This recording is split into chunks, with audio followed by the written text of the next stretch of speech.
ಮದುವೆ ಆದ್ಮೇಲೆ ಒಂದ್ 2 ವರ್ಷ ಅತ್ತೆ ಸೊಸೆ ಇದ್ರು ಚೆನ್ನಾಗೇ ಇದ್ರಪ್ಪ ಅವರು. 2 ವರ್ಷಗಳ ನಂತರ ಸಣ್ಣ ಪುಟ್ಟ ತಕರಾರು ಬರೋಕ್ ಶುರು ಆಯ್ತು. ಇದು ಯಾವಾಗ್ಲೂ ಹಾಗೆ, ಜೊತೆಗಿದ್ದ ಹಾಗೆ ಅವರ ಒಳ್ಳೆತನ ಜೊತೆ ಕೆಟ್ಟ ಗುಣಗಳು ಗಮನಕ್ಕೆ ಬರೋಕ್ ಶುರು ಆಗ್ತವೆ. ಜಗಳ ಶುರು ಆಯ್ತು. ಸಣ್ಣ ತಪ್ಪುಗಳು ದೊಡ್ಡದಾಗಿ ಶುರು ಆಯ್ತು. ದಿನನಿತ್ಯ ಜಗಳ ಮಾಡೋದೇ ಉದ್ಯೋಗ ಆಯ್ತು ಇಬ್ಬರು. ಮನೆ ಜನರಿಗೆ ಸಾಕಾಗೋಯ್ತು. ದಿನ ಬೆಳಗ್ಗೆ ಆದ ಜಗಳ, ಮಗನ ಹುಚ್ಚಿಡಿಯಂಗಾಯ್ತು. ಆದ ತಾಯಿಗೆ ಸಮಾಧಾನ ಮಾಡೋಕ್ಕಾಗಲ್ಲ, ಹೆಂಡತಿಗೆ ಬುದ್ಧಿ ಹೇಳಕ್ಕಾಗಲ್ಲ. ಸ್ವರ್ಗೋದ ಪಾಪ ಅವ್ರು. ಆಗಿರುವಾಗ ಒಬ್ಬ ಸ್ನೇಹಿತ ಅವನು ಹೇಳ್ದ, ನೋಡೋ, ಈ ಪಕ್ಕದ ಊರಲ್ಲೊಬ್ರು ಸಾಧಕರಿದ್ದಾರೆ, ಯೋಗಿಗಳಿದ್ದಾರೆ, ಇಂಥ ಸಮಸ್ಯೆಗಳನ್ನು ಸರಿಯಾಗಿ ಪರಿಹರಿಸ್ತಾರೆ ಅವ್ರು, ಹೋಗು ಅಂತ ಹೇಳ್ದ. ಮಾಡೇ ಬಣ್ಣ ಪ್ರಯೋಗ ಅಂತ ಹೇಳಿ ಹೆಂಡತಿನ ಹೆಂಗೋ ಸಮಜಾಯಿಸಿ ಮಾಡಿಕೊಂಡು ಅವ್ರ ಕಡೆ ಕರ್ಕೊಂಡು ಹೋದ. ಅವ್ರ ಮೊದಲ ಮಗನನ್ನು ಕೇಳ್ಕೊಂಡ್ರು, ಏನಾಯ್ತು ಅಂತ ಕೇಳಿದ್ರು. ಈತ ಹೇಳ್ದ, ಅತ್ತೆ ಸೊಸೆ ಜಗಳ ತಡ್ಕೊಳಕ್ಕಾಗಲ್ಲ ಸರ್, ಅಷ್ಟಾಗಿದೆ ಅಂತ ಆತನ ಹೊರಗೆ ಕಳಿಸಿ ಎಲ್ಲ ಹಿರಿಯರು ಹೇಳೋ ಹಾಗೆ ಆಕೆ ಹೇಳಿದ್ರು, ಅಮ್ಮ, ಮುದುಕಿಗೆ ತೊಂದರೆ ಕೊಟ್ರೆ ಒಳ್ಳೇದಲ್ಲಮ್ಮ, ನೀನು ಸಣ್ಣ ವಯಸ್ಸಿನವಳು, ಆಕೆ ನೋಡ್ಕೋಬೇಕಲ್ಲ ಅಂತೇನೋ ಒಳ್ಳೆ ಮಾತು ಹೇಳಿದ್ರು. ಬೆಂಕಿ ಆಗ್ಬಿಟ್ಲು ಸೊಸೆ. ಏನ್ರಿ ಇದನ್ನ ಹೇಳೋಕೆ ನಾನು ಕರೆಸಿದ್ರೆ ನೀವು? ನನಗೆ ಗೊತ್ತು, ನೀವೆಲ್ಲ ಸೇರಿ ಸಂಚು ಮಾಡಿದ್ದೀರಿ, ಬರೀ ನನಗೆ ಬುದ್ಧಿ ಹೇಳ್ತೀರಿ ನೀವು, ಆ ಮುದುಕಿಗೆ ಏನು ಹೇಳಲ್ವಾ ನೀವು ಅಂತ ಜೋರು ಮಾಡಿದ್ಲು. ಆಗ ಯೋಗಿಗಳು ಹೇಳಿದಂತ, ಅಮ್ಮ ಕೋಪ ಮಾಡ್ಕೋಬೇಡ, ಇದು ಒಂದು ಸಲಹೆ, ಇನ್ನೊಂದು ಸಲಹೆ ಬೇರೆ ಇದೆ ನನಗೆ. ಮೊದಲಿಂದ ಇಷ್ಟ ಆಗ್ತಿದ್ರೆ 2ನೇ ದಿನ ಖಂಡಿತ ಇಷ್ಟ ಆಗತ್ತೆ. ಅದು ಏನದು ಅಂತ ಬೇರ್ಸಿದ್ಲಕ್ಕೆ. ಆಕೆ ಗುಟ್ಟಾಗಿ ಹೇಳೋಂಗೆ ಹೇಳಿದ್ರು, ಅಮ್ಮ, ನಿನಗಿರೋ ಅತ್ತೆ ತೊಂದರೆ ತಾನೆ?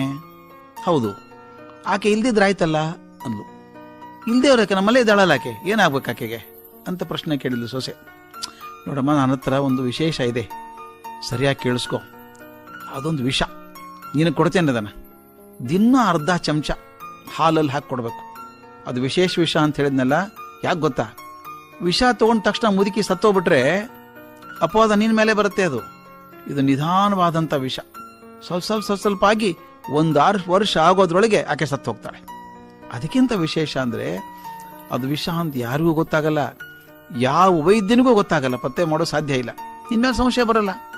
ಆದ್ರೆ ಒಂದು ಕಂಡೀಷನ್, ಈ ವಿಷ ಹಾಕುವಾಗ ಆಕೆ ಜೋಡಿ ಜಗಳಾಡ್ಬೇಡ.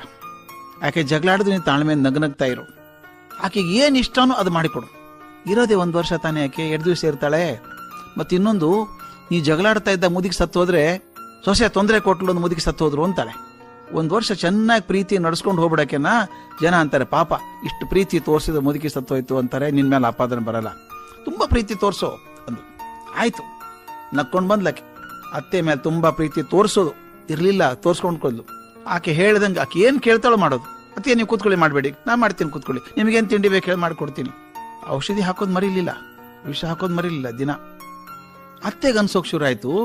ಮೊದಲು ಆಶ್ಚರ್ಯ ಆಯ್ತು, ನಾಟಕ ಮಾಡ್ತಾಳೆ ಇವಳು ಅನಿಸ್ತು. ಆಮೇಲೆ ಪ್ರೀತಿ ಬಂತು. ಪಾಪ ತನಗೋಸ್ಕರ ಎಷ್ಟೆಲ್ಲ ಮಾಡ್ತದೆ ಹುಡುಗಿ, ಇದು ನಾನೇ ಹೊರಟಾಗಿ ನಡ್ಕೋತೀನಲ್ಲ ಅಂತ ಆಕೆನೋ ಪ್ರೀತಿ ತೋರ್ಸೋಕ್ ಶುರು ಮಾಡಿದ್ರು. ಒಂದು 6 ತಿಂಗಳಾಗೋದ್ರೊಳಗೆ ಇಬ್ರು ಒಬ್ಬರನ್ನೊಬ್ಬರನ್ನ ಎಷ್ಟು ಪ್ರೀತಿ ಮಾಡೋಕ್ ಶುರು ಮಾಡಿದ್ರು ಅಂದ್ರೆ ಬಿಟ್ಟಿರೋಕ್ಕಾಗಲ್ಲ. ಅತ್ತೆ ಸೊಸೆ ಅಂತ ಹೇಳ್ಬೇಕು ಮಂದಿಗೆ, ತಾಯಿ ಮಗಳಿದ್ದಂಗಿದ್ರು. ಒಂದ್ ದಿವಸ ಸೊಸೆ ಆ ಯೋಗಿ ಕೆಳಗಡೆ ಬಂದ್ಲು, ಕಾಲಿಗೆ ಬಿದ್ಲು, ಘೋ ಅಂತ ಹತ್ಬಿಟ್ಲು. ಏನಾಯ್ತಮ್ಮ, ಅತ್ತೆಗೇನಾಯ್ತು ಅಂತ ಕೇಳಿದ್ರು. ಆಕೆಯಲ್ಲಿ, ಸ್ವಾಮಿ, ನಮ್ಮ ಅತ್ತೆ ದೇವ್ರಂಥವ್ರು, ನಾನ್ ತಿಳ್ಕೊಳ್ಳಾರ್ದೆ ಜಗಳಾಡ್ತಿದ್ದೆ, ಇಷ್ಟು ದಿವಸ ವಿಷ ಹಾಕ್ಬಿಟ್ಟಿದ್ದೇನೆ, ಆದ್ರೂ ಸಾಯೋದು ಬೇಡ ಸ್ವಾಮಿ, ಅದಕ್ಕೇನಾದ್ರೂ ಬೇರೆ ಔಷಧಿ ಇದ್ದರೆ ಕೊಡಿ ಬದುಕಿಸೋ ಅಂಥದ್ದು ಅಂತ ಹತ್ಲು.